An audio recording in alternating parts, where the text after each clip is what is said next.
Kalau Anda mau keluar dari dosa, menjauhlah dari medan dosa, alihkan fokus Anda. Yang ketiga, hidup baru.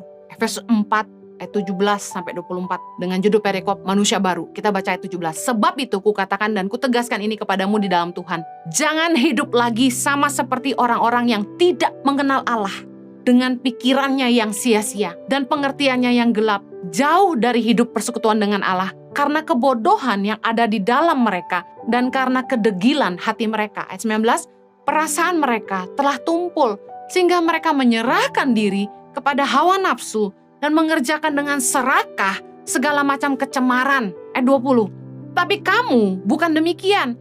Kamu telah belajar mengenal Kristus, karena kamu telah mendengar tentang Dia dan menerima pengajaran di dalam Dia menurut kebenaran yang nyata dalam Yesus, yaitu bahwa kamu, berhubung dengan kehidupan kamu yang dahulu, harus menanggalkan manusia lama yang menemui kebinasaannya oleh nafsunya yang menyesatkan, supaya kamu dibaharui di dalam roh dan pikiranmu dan mengenakan manusia baru yang telah diciptakan menurut kehendak Allah di dalam kebenaran dan kekudusan yang sesungguhnya. Ubah cara hidupmu. Jangan lagi pakai manusia lama. Kita harus tanggalkan manusia lama dan mengenakan manusia baru.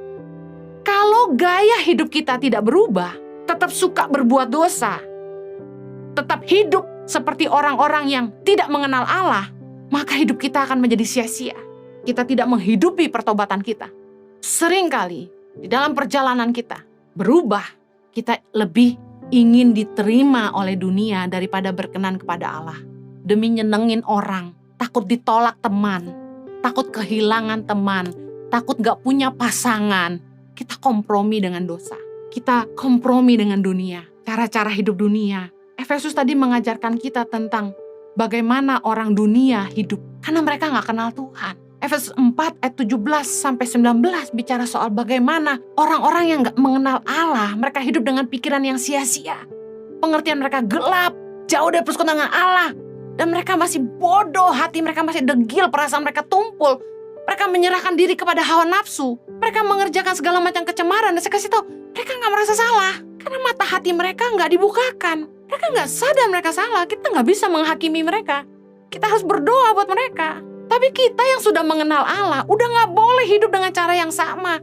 Jangan karena takut kehilangan teman lama, jangan karena takut gak punya pasangan, jangan takut karena tidak diterima, kita kompromi dengan cara-cara dunia. Kita harus menanggalkan manusia lama, supaya kita mengalami pembaharuan roh dan pikiran di dalam Kristus. Saya akhiri, mari tanggalkan hidup yang lama. Kolose 3 ayat 5-10.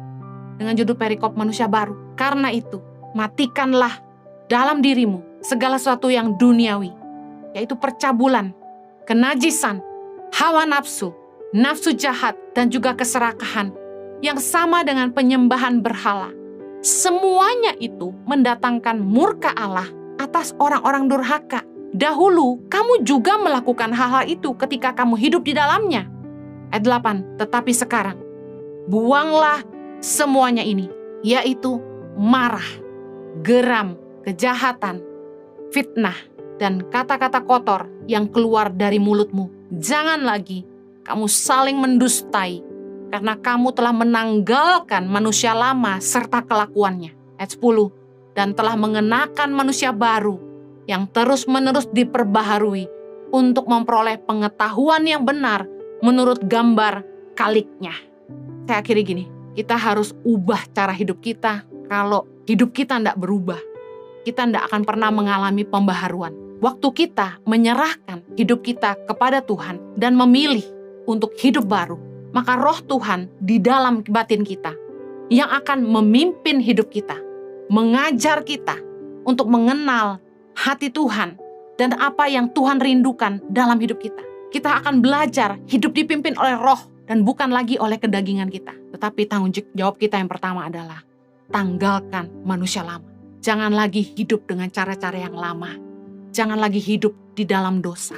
Tanggung jawab untuk menghidupi pertobatan, menanggalkan kehidupan yang lama, ada di tangan kita. Saya berdoa agar hidup Anda berkemenangan, dan Anda menghidupi pertobatan Anda dengan sungguh-sungguh, supaya kita tidak menyia-nyiakan kasih karunia Allah. 2 Korintus 6 ayat 1. Sebagai teman-teman sekerja, kami menasihatkan kamu, supaya kamu jangan membuat menjadi sia-sia kasih karunia Allah yang telah kamu terima.